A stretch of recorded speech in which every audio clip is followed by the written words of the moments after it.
Salut à tous, bienvenue dans vos JO de rêve, votre rendez-vous sport et JO qui a lieu chaque mercredi. Allez, c'est parti.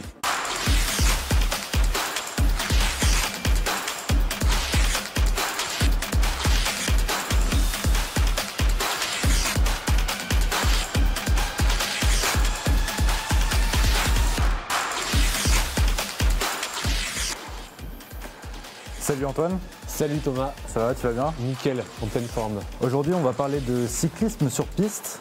Tout à fait. On a un invité, un athlète qui est avec nous en visio. C'est Florian Grengbo. Salut Florian.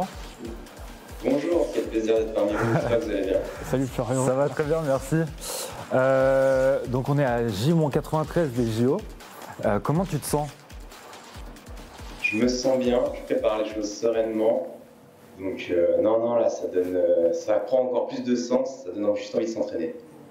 Est-ce que tout d'abord, donc pour rappeler, tu fais du cyclisme sur piste.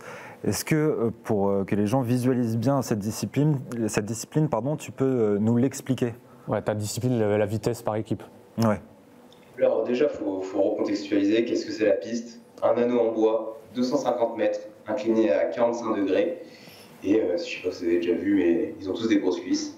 Donc c'est ce que je fais actuellement. Et du coup, ma spécialité, c'est la vitesse par équipe, qui est constituée de 3 athlètes sur 3 tours. Et c'est le meilleur temps qui remporte le tournoi. Et toi, justement, tu es démarreur dans cette équipe. Ton rôle, du coup, c'est de mettre tout le monde dans le bon rythme. On avait un analyste de l'équipe de France qui disait que c'était le rôle le plus compliqué. Est-ce que tu peux le détailler un peu? Et est-ce que tu peux nous expliquer aussi les autres rôles dans cette discipline? Alors je vais commencer par mon poste. Donc le poste de démarreur, c'est un poste qui est ultra spécifique. Le but, c'est de passer de vitesse 0 à Vmax le plus rapidement possible. Et du coup, ça demande énormément de force et d'explosivité et d'avoir un bon rapport poids-puissance. Donc d'être puissant mais léger à la fois.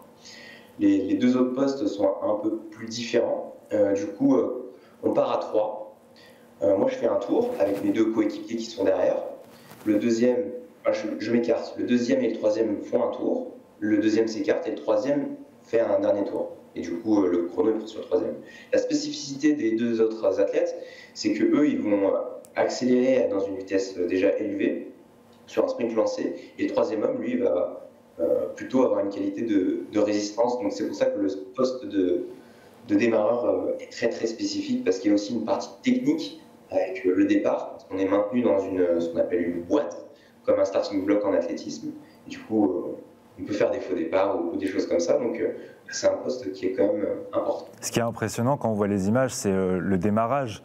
On voit tous les athlètes gainer au maximum, enfin pousser de toute leur force. C'est impressionnant.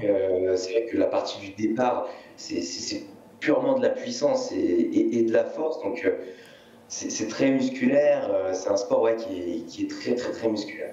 Ok. On voulait parler justement de ta carrière. Antoine, tu peux nous en dire un petit mot? Juste après le jingle, pardon. Ouais, Florian, du coup, on parlait de JO, il a déjà été médaillé aux JO de Tokyo pour sa première grande compétition, une médaille de bronze aux JO de Tokyo. C'est fou, à 23 ans. À 20 ans, du coup. À 20 ans, mais il a déjà 23 ans. Il a déjà 23 ans. Des médailles d'argent et de bronze aux mondiaux, une médaille d'argent au dernier championnat d'Europe aussi, le nommé chevalier de l'Ordre national du mérite, et un prix, le prix Étienne Fabre, qui récompense les jeunes cyclistes qui mènent un double projet études et sports de haut niveau. Si tu veux nous en dire plus sur ce point-là, toi tu continues d'ailleurs les études alors que tu es presque au JO. Oui, j'ai ce double projet, enfin même si j'aime pas trop appeler ça parce que c'est un unique projet de vie, je trouve ça important de quand même continuer les études. Je suis en école de commerce au sein de l'EDEC et cela me permet en fait de développer des outils aussi pour ma carrière. C'est ce qui est intéressant et ce que je vois d'avoir une capacité de raisonnement, c'est tout ce dont ça nous apporte. Et au-delà de ça, de préparer la suite parce qu'on sait très bien qu'une carrière de sportif de haut niveau est éphémère, donc il faut bien penser à la suite. Des JO de Tokyo, t'en retiens quoi comme expérience? C'était des JO particuliers avec le contexte Covid. Est-ce qu'il y a quelque chose que tu peux retenir ou c'est là, avec les JO qui s'annoncent, ça va être quelque chose de totalement différent? Ce que je peux retenir vraiment, au-delà de la médaille de bronze qu'on a pu faire avec mes coéquipiers, c'est l'arrivée sur Paris, c'est l'arrivée sur le Trocadéro et déjà le lancement de Paris 2024. Je pense que c'était l'un des moments les plus forts de ma carrière où on se retrouve sur le Trocadéro à défiler. Et avec l'annonce des Jeux de Paris, on sentait un engouement parce qu'au final, sur Tokyo, on n'avait pas spécialement beaucoup de public. On ressentait les Jeux parce qu'il y avait plein de logos partout, etc. Mais on n'avait pas l'effervescence que sont les Jeux Olympiques. Et c'est une fête populaire, on n'avait pas trop ça. Et une fois revenu sur Paris avec les activations, ouais, c'était dingue. Est-ce que cette médaille d'or, tu l'attends aussi pour tous les à côté qu'il pourrait y avoir justement de cet engouement-là du peuple français? Je pense que sur les Jeux de Paris, ouais, ça va être quelque chose. Je pense qu'une médaille peut réellement changer une vie. Et au-delà de ça, c'est l'olympisme a des valeurs universelles et juste pouvoir partager. Voilà, juste partager, montrer aux jeunes qu'on peut réussir et tout. Ouais, c'est la mission que je me donne et c'est ce qui me ferait le plus plaisir. On a posé quelques petites questions à nos abonnés sur nos réseaux sociaux. Je te propose de les regarder avec nous. Je vais te les lire et je te propose d'y répondre. Alors la première question va s'afficher dans quelques instants. Est-ce que c'est facile de faire du cyclisme sur piste? Alors, malgré l'aspect... quand on rentre dans un vélodrome, en fait, souvent on voit les virages, c'est vraiment comme des murs. Donc, de premier aspect, ça paraît ultra compliqué, alors qu'au final, Finger in the Noise est vraiment, vraiment très très simple. Et par exemple, on peut essayer la piste assez facilement à 50 manivelles. Ils proposent des baptêmes, donc vous pouvez venir découvrir notre sport sur, en plus, l'anneau olympique. L'anneau où nous, on va rouler cet été. Et du coup, voilà, faut se rapprocher du vélodrome le plus proche de chez soi. Moi, j'ai commencé à Genève. Et du coup, c'était super, en plus, la super sensation, on est à l'intérieur. Puis l'hiver, il fait froid. Donc, quand on est à l'intérieur, c'est pas plus mal. Deuxième question. Quel est ton record de vitesse sur piste? Alors, c'est vrai qu'on prend très peu les instantanés, les vitesses instantanées. Mais il me semblerait, de ce que je me semble, ouais, on tourne autour des 80 km/h en vitesse max. On peut monter jusqu'à 80. Ok, la vitesse moyenne en général c'est quoi? C'est 70, 80, c'est ça? Ouais, 70 et quelques, par là. Ok, ouais, ça bombarde quoi. Ouais, Troisième question. Qu'est-ce que tu manges avant une compète? Ah oui, qu'est-ce que tu manges avant une compète? Pardon, je ne la voyais pas. Alors, de ce côté-là, j'ai pas forcément de rituel. J'ai pas de plat favori.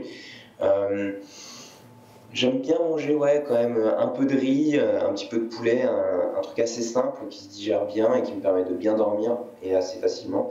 J'essaie de ne pas trop manger, parce que sinon si je mange trop, je vais être plus lourd et au-delà de ça, je vais moins bien dormir. Donc un truc assez léger. Puis, voilà. Ok, pas d'alimentation particulière, quelque chose de simple. Quelque chose de simple. Je pense que le bon sens fait la meilleure des choses. Ok. La question suivante, qu'est-ce que tu voulais faire quand tu étais petit? Alors quand j'étais petit, ça dépendait de l'âge, okay. Parce que j'ai commencé le cyclisme à 5 ans, sur route, un peu classique on va dire, et après en fait en regardant les Jeux de Londres en 2012, je vois un black sur un vélo, première fois que je voyais ça, et du coup j'ai dit à ma maman c'est ça que je veux faire, et en fait ça a toujours été la ligne conductrice, et du coup aujourd'hui je suis content parce que ce mec-là, Grégory Boucher, c'est mon entraîneur, donc plutôt cool. Donc j'ai toujours voulu faire ça et j'ai réalisé mon rêve, entre guillemets. Ok. Autre question, qu'est-ce que tu voulais faire quand... Non, pardon. Quelle sensation tu retrouves sur piste que tu n'as pas... Sur la route. Sur la route. Alors, je pense la force centrifuge, parce que les virages sont quand même bien penchés, et du coup on est poussé contre la paroi, donc ça va faire passer un peu au manège, puis cette sensation de vitesse, le fait qu'on frotte, toutes ces choses-là qu'on n'a pas forcément sur la route, quoi. Je crois qu'on a une dernière question. Combien de temps pour t'arrêter, comme tu n'as pas de frein, sur ton vélo? Combien de temps tu mets pour t'arrêter? Alors c'est vrai qu'en cyclisme sur piste, nos vélos n'ont pas de frein. et ils sont en pignon fixe. Du coup, on ne peut pas arrêter de pédaler, on peut rétro-pédaler. Et du coup, au final, ça dépend, même pas un tour, on peut s'arrêter. Ouais. On a parlé du vélodrome de Saint-Quentin-en-Yvelines où auront lieu les Jeux. Tu le disais précédemment dans une interview que c'était l'un des plus beaux vélodromes du monde. Il a quoi de spécial, sachant qu'en France, on n'est pas vraiment gâté niveau vélodrome. Il y a celui de Bordeaux, un dans le sud-est, en intérieur, je parle. Alors c'est vrai qu'on n'est pas spécialement gâté. On a Bordeaux, Roubaix, il y en a un qui vient d'ouvrir à Loudéac, si je dis pas de bêtises. Mais ouais, non, Saint-Quentin, pour moi, c'est l'un des plus beaux vélodromes du monde. Tout simplement parce qu'elle est 1 mètre plus large, donc 1 mètre plus haute que la plupart des vélodromes. Donc ça fait une vraie piste de Formule 1. Enfin, comme j'aime bien comparer, c'est une piste de Formule 1 et contrairement aux autres vélodromes, ce sont des pistes de karting parce qu'elle elle est vraiment plus large, Saint-Quentin. Quand tu étais jeune, tu as commencé par le keirin, enfin tu faisais du keirin. La discipline, du coup, c'est les cyclistes derrière une petite mobilette, et puis après, la mobilette se part et c'est la guerre. Est-ce que ça te manque pas un peu, cette discipline, où tu te frottes vraiment aux autres? Évidemment, l'individuel, ça me manque, parce que par définition, un sprinter, c'est avant tout une bête, et on aime se battre. Donc c'est vrai que ça me manque pas mal. Après, c'est des projets que je voudrais mener après les Jeux de Paris. Donc non, moi, ça me manque quand même. Pour revenir au vélodrome de Saint-Quentin, il accueillera l'épreuve justement pour les JO. Est-ce que c'est et toi, donc, tu t'y entraînes, est-ce que c'est un avantage pour l'équipe de France? Comme je l'ai dit, c'est un avantage et un inconvénient, dans le sens où c'est l'une des plus belles pistes du monde, l'une des pistes les plus faciles, on va dire, une piste à record. Donc on ne s'entraîne pas sur une piste qui est ultra dure. Donc c'est un des avantages de ce côté-là, mais c'est un avantage parce qu'on connaît chaque latte, chaque trajectoire, on connaît la piste par cœur. En fait, c'est chez nous, c'est la maison. Et l'inconvénient, du coup? Du coup, l'inconvénient, c'est comme je le disais, c'est le fait que la piste soit facile. Ah oui, okay. Et du coup, pour s'entraîner, voilà quoi. Oui, quand tu te retrouves sur d'autres vélodromes, ça peut être un peu plus compliqué. Ouais. C'est ça. J'ai une dernière petite question sur tu n'as jamais pensé à faire repartir sur la route, en 2 mots? Alors non, c'est complètement différent, c'est un sport différent. C'est comme si je comparais le 100 mètres en athlétisme et le marathon. C'est 2 physionomies de sport complètement différentes. Et je pense qu'aujourd'hui, c'est compliqué pour moi de revenir sur la route. Merci beaucoup. Alors on se rejoint d'ici quelques petites minutes, juste après une courte pause de publicité. À tout de suite.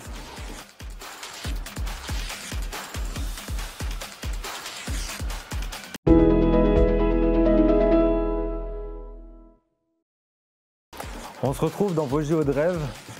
Heureux, Antoine. Oui, toujours là, bien assis. 2 minutes après. Toujours avec Florian. Florian qui est en visio, toujours avec nous.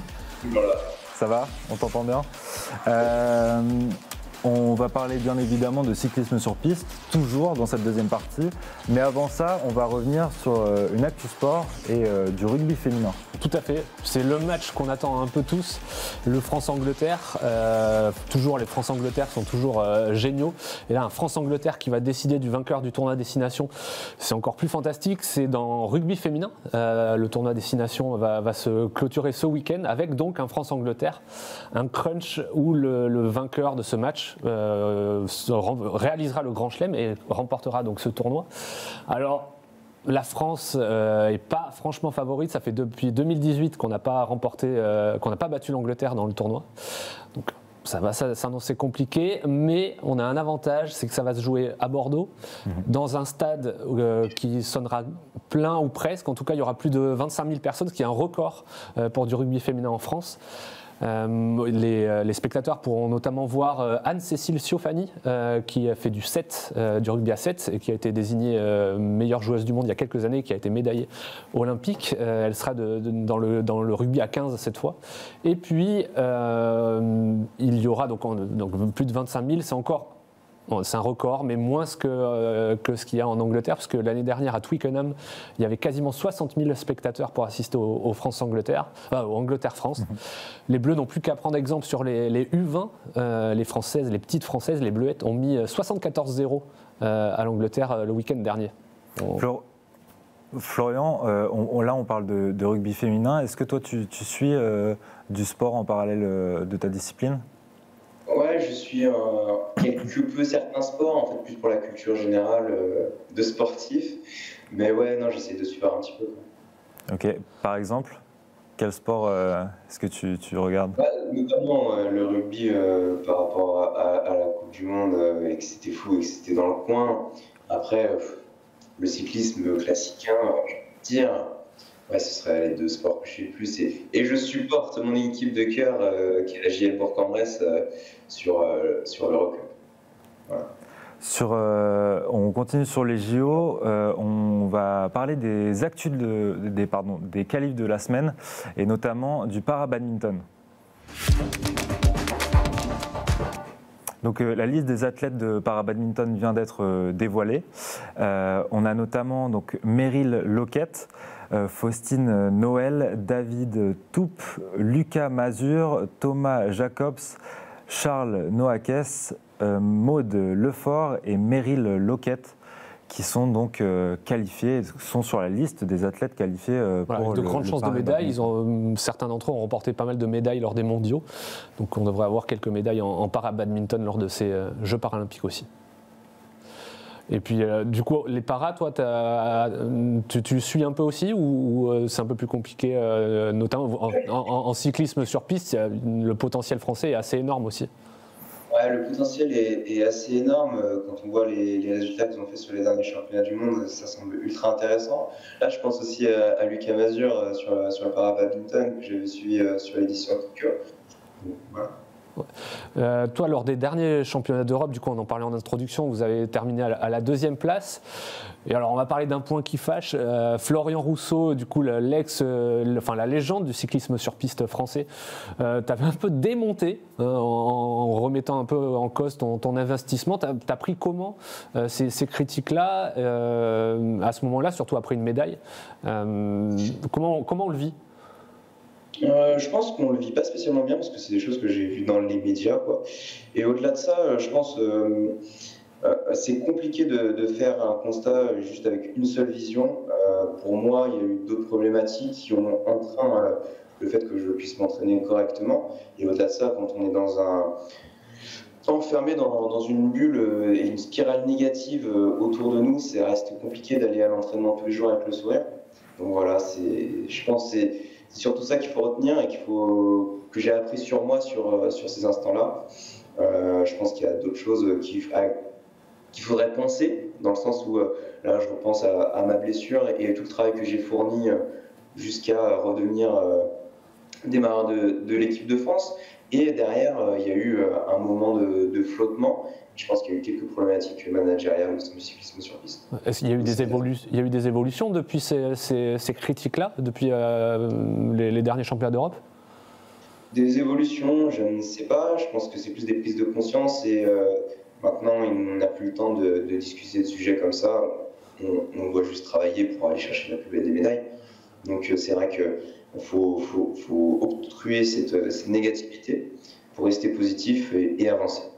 Je voulais parler avec toi de ton entraînement justement, ton entraîneur donc Grégory Boget, t'en parlais tout à l'heure, tu l'as découvert à la télé et c'est ce qui t'a donné d'ailleurs envie de faire du cyclisme sur piste. Est-ce que tu peux nous parler de la relation que tu as avec lui, étant donné que, si je comprends bien, c'était ton idole à l'époque?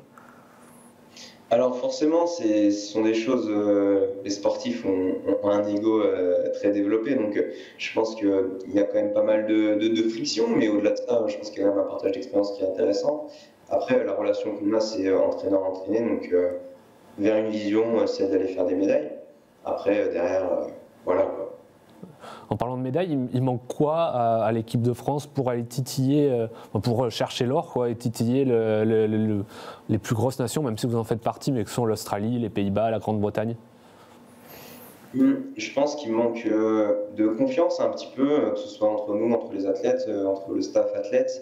Je pense qu'on a du potentiel et aujourd'hui, il faut qu'on arrive à exploiter tout ça pour aller chercher la plus belle des médailles. Je pense que ce n'est pas impossible. J'en suis convaincu. Après, maintenant, il faut qu'on se fasse confiance, qu'on arrive à travailler tous ensemble et correctement, sans plus se poser de questions. On a un petit jeu à te proposer. Donc, si t'es partant, c'est parti. Le tu préfères. Alors, très simple, tu as 2 choix et tu dois me dire lequel tu préfères, finalement. Ok. Ça va s'afficher sur notre écran. D'ici quelques instants. Voilà. Alors, le premier, tu préfères. Est-ce que tu préfères un vélodrome ouvert ou à ciel ouvert, pardon, ou couvert? Je vais donner le joker parce qu'il y a un vélodrome à Hyères, à côté de Toulon, qui est en bois et qui est en semi-extérieur. Et je pense que c'est l'un des plus beaux vélodromes parce qu'on est dehors et à la fois sur une piste en bois. Et là, si je devais réellement choisir, je pense que je prendrais l'intérieur. Ok.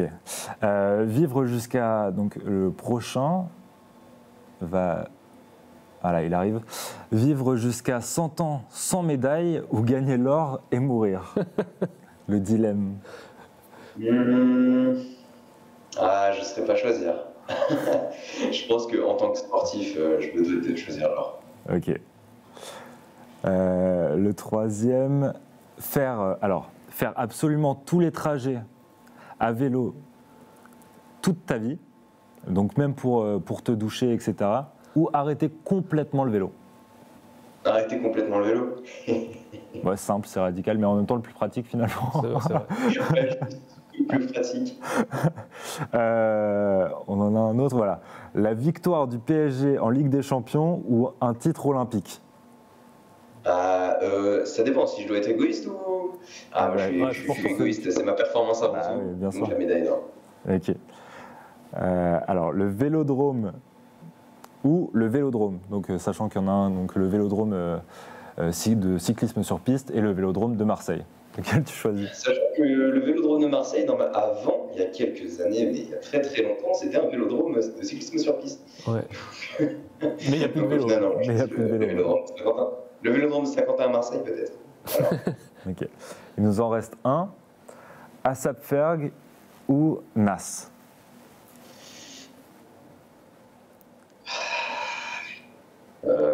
Je dirais Nas. Ouais, parce que Florian a créé une playlist sur Spotify avec du coup Sapferg et Nas. Et du coup, si vous voulez vous motiver avant d'aller courir ou faire quelque chose, allez l'écouter. Et elle est vraiment pas mal. J'avais une petite question. Dis-moi si je me trompe, mais la France a toujours remporté une médaille sur cyclisme sur piste au JO. À chaque JO, elle remporte une médaille. D'autant plus sur la vitesse par équipe. Il me semble qu'il y a toujours eu une médaille sur la vitesse par équipe aux Jeux Olympiques. Est-ce que justement c'est un vecteur de stress entre guillemets pour vous, pour chaque membre de l'équipe? Évidemment, parce qu'on se doit d'honorer l'équipe de France, on se doit d'honorer la tradition, mais maintenant on se devrait d'honorer les premières médailles d'or, donc il faut qu'on aille chercher ça encore. Tu parlais on parlait de la vitesse par équipe, du coup, est-ce que, mais chacun vous faites un peu votre tour de piste, est-ce qu'il y a vraiment du coup vous êtes avec Ryan Elal et Sébastien Vigier, un vrai état d'esprit d'équipe dans la compétition? C'est un peu chacun pour soi, est-ce qu'il y a des répétitions entre vous? Comment ça se passe? Si tu peux nous détailler un peu votre entraînement d'équipe? Évidemment, je pense que la part par équipe est quand même importante. On n'est pas un sport collectif dans le sens où on ne se fait pas des passes, on n'a pas de contact physique, mais se motiver, toutes ces choses-là. Et il faut savoir aussi qu'on court très peu de fois par an, de l'ordre de 4 à 5 fois maximum. Et du coup, on est souvent à l'entraînement. Et à l'entraînement, on doit se souder parce que c'est pas facile. Le vélo est par définition un sport qui est dur. Donc dans ces moments-là, c'est important d'avoir une équipe. Et au-delà de ça, on sait pourquoi on a travaillé. Et quand on arrive sur les grandes échéances, on se fait confiance. Donc voilà. Et je pense que, vu qu'on se connaît bien et qu'on arrive à se faire confiance, on sait ce qu'on a à faire et c'est une source de pression. Est-ce que tu peux nous parler de tes entraînements? Comment se déroulent tes journées, une journée type d'athlète, de cycliste sur piste? Comment ça se déroule le matin? Qu'est-ce que tu fais l'après-midi? Du coup, souvent le matin, on est en musculation. Du coup, on va beaucoup développer le bas du corps avec de la force. Et l'après-midi, on va aller sur des exercices de vélo, sur piste, en spécifique. Travail de départ, de technique, de force. Ça dépend en fait ce qu'on choisit de travailler sur le cycle. On a une petite partie aérobie dehors sur route. voilà, c'est globalement ces trois domaines que l'on travaille. Alors, on a à peu près un peu moins d'une vingtaine d'heures d'entraînement par semaine, à raison de 2 fois à 3 fois par semaine, 2 fois par jour. Et sinon, on essaie de s'entraîner à peu près tous les jours. Une dernière question avant de terminer. J'ai ouï dire que tu allais te lancer dans le mannequinat. Tu as rejoint l'équipe, l'agence Sport Models. C'est une nouvelle carrière qui s'ouvre à toi? Pas spécialement, c'est juste que ça reste aussi intéressant d'avoir plusieurs cordes à son arc. Et on voit aussi avec l'arrivée de LVMH dans les jeux que l'aspect mode reste très très très intéressant et important. Et si on peut faire passer des messages par ce biais-là, ça peut être très intéressant. Au-delà de ça, je pense être une personne créative, donc ça vient aussi combler ce côté-là. Et au-delà de ça, je fais aussi pas mal de photographie, vidéo, enfin production de vidéo. Ça rejoint un peu tout ça pour un projet. C'est ça aussi sur l'image. Merci Florian. Merci Florian. Désolé, on doit te couper. Merci, on se rejoint la semaine prochaine, même jour, même heure.